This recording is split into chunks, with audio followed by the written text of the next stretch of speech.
What's up, guys? Charles here. Has AMD listened to the community?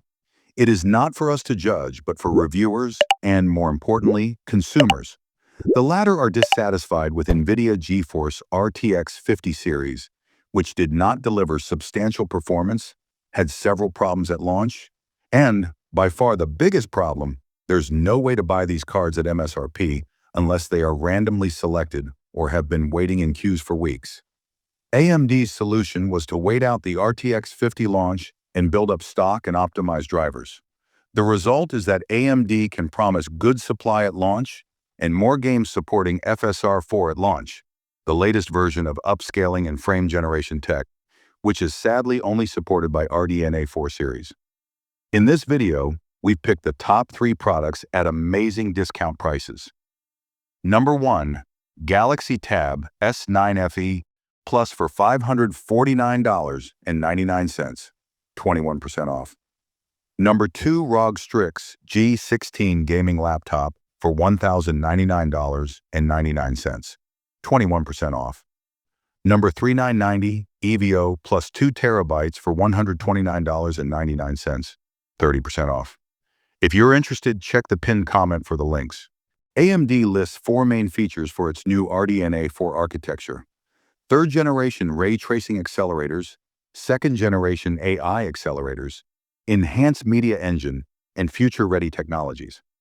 AMD also confirms that the compute unit has changed since RDNA 3, and there is an enhanced memory subsystem, improved scalar units, dynamic register allocation, and increased CPU efficiency and clock speed.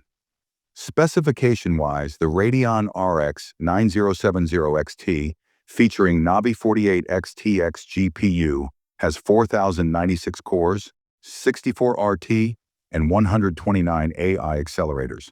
This card offers 16 GB memory across a 256-bit memory bus and uses 20 gigabits per second GDDR6 modules. The non-XT variant uses the same memory spec. This version has a reduced core count to 3,584 and has 56 CU, 112 RT, and AI accelerators. One of the key differences between both models will be power requirements.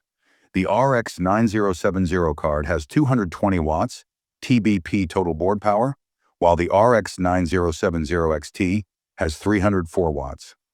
As we can see from the board partner specs, those figures will increase up to 250 to 330 watts for high-end models. Similarly, reference clocks of 2.52 and 2.97 GHz boost will go up to 3.1 GHz on XT cards and around 2.7 GHz for non-XT models. AMD has presented new slides, this time including the RTX 5070 Ti graphics card. AMD is claiming 2% lower performance compared to RTX 5070 Ti at MSRP and 2% higher performance when overclocked.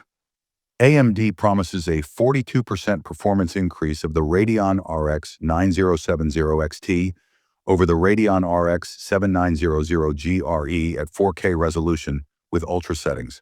The 9070 non-XT has a 21% advantage over the same card. AMD is confirming that the Radeon RX 9070 series will launch on March 6th exclusively. Officially, the RX 9070 XT costs $599, while the RX 9070 will retail at $549, as confirmed by AMD today. That's it for today's video. Do consider subscribing for all the latest content on gaming. And as always, I'll see you at the next one. Peace out.